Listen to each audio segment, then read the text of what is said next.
एक ऋषि का ऐसा भयानक श्राप जिसने हनुमान जी की माता को स्वर्ग से उठाकर एक पल में बंदरियां बनाकर धरती पर फेंक दिया। कहानी शुरू होती है स्वर्ग की अप्सरा पुंजिक स्थला से। उस समय पृथ्वी पर महान ऋषि दुर्वासा कठोर तपस्या कर रहे थे। देवताओं के राजा इंद्र को डर लगने लगा कि कहीं ऋषि अपनी तपस्या की ताकत से इंद्रदेव से भी ज्यादा शक्तिशाली न बन जाएं और इंद्रलोक पर राज न कर लें। अपनी कुर्सी बचाने के लिए देवताओं के राजा इंद्र ने पुंजिक स्थला को आदेश दिया कि पृथ्वी पर जाओ और दुर्वासा ऋषि का ध्यान भटका दो।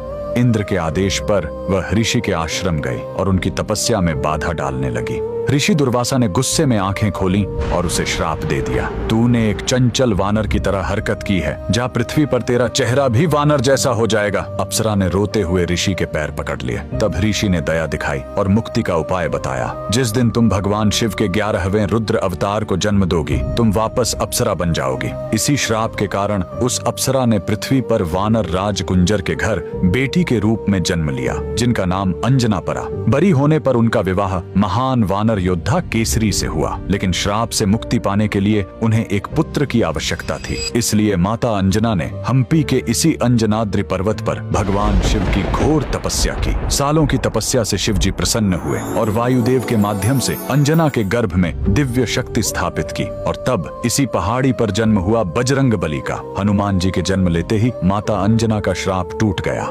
आज कर्नाटक के हम्पी में स्थित यह अंजनाद्रि पर्वत इस पूरी घटना के गवाह है। 575 सीढ़ियां चढ़कर आज भी भक्त उस पवित्र जन्म स्थान के दर्शन करने आते हैं। पवन पुत्र हनुमान के लिए कमेंट्स में जय बजरंग बली जरूर लिखें।